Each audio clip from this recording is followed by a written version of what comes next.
हाँ जी सर, देखिए अगर आपके पास ए में एम एन मतलब कि एलिमेंट्स है, ठीक है सर, और आपके पास बी में एन एलिमेंट्स है, ये सही है।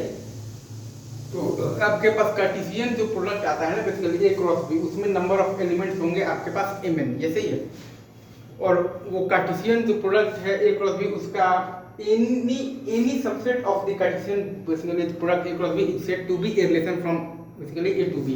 तो वो कार्टेशियन जो प्रोडक्ट ए क्रॉस बी में जिसमें कि एम एन एलिमेंट्स हैं, उसका आप तो कोई भी सबसेट ले लीजिएगा ना, तो वो आपका होगा is said to be a relation from A to B. तो नंबर ऑफ रिलेशंस आपके पास तो क्या आ गया है, to the power M N आ गया है, ये सही है। अब रिलेशंस का टाइप्स होता है, लाइक सबसे पहले आता है अपने पास बेसिकली कौन सा रिलेशन आता है, यूनिवर्सल रिलेशन। तो the Cartesian product A cross B is called the universal relation. The Cartesian product A cross B is called the universal तो रिलेशन, ये तो कर ठीक है। और एक आता है अपने पास वॉइड ऑब्लिक नल रिलेशन, तो ये आ गया है। तो the relation phi is called the void oblique null relation, the relation phi, ठीक है। अब मेन ये है लाइक तो सिमेट्रिक रिलेशन। तो सिमेट्रिक रिलेशन ये कहता है कि अगर ए बी है तो बी ए भी होना चाहिए। सिमेट्रिक रिलेशन ये कहता है कि अगर ए बी है तो बी ए भी होना चाहिए। सेकंड नंबर पर आता है आपके पास कौन सा मतलब रिलेशन आता है तो ट्रांजिटिव रिलेशन। तो ट्रांजिटिव रिलेशन आपका ये कहता है कि अगर आपके पास ए बी है और आपके पास बी सी है, तो आपके पास ए सी भी होना चाहिए।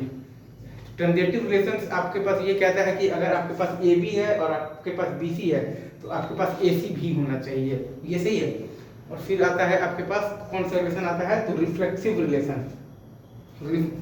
रिफ्लेक्सिव रिलेशन तो रिफ्लेक्सिव रिलेशन आपके पास ये कहता है कि आपके पास basically A B B C C और डी डी तो होना ही चाहिए, इसके अलावा भी जो भी चाहे हो सकता है।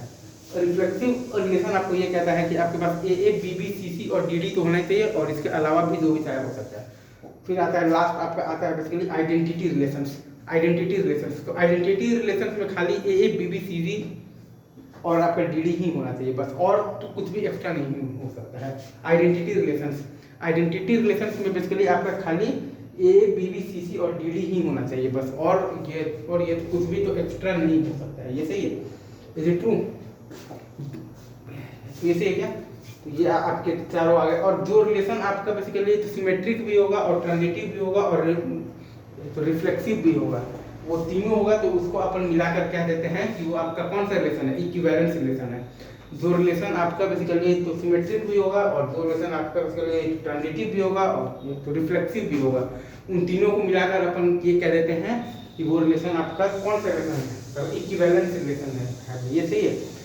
जो रिलेशन आपका बेसिकली सिमेट्रिक भी है और ट्रांजिटिव भी है और रिफ्लेक्सिव भी है, तो तीनों को मिलाकर अपन ये कह देंगे कि वो रिलेशन आपका कौन सा रिलेशन है, इक्विवेलेंस रिलेशन है, ये सही है। रखते हैं अभी यहाँ पर।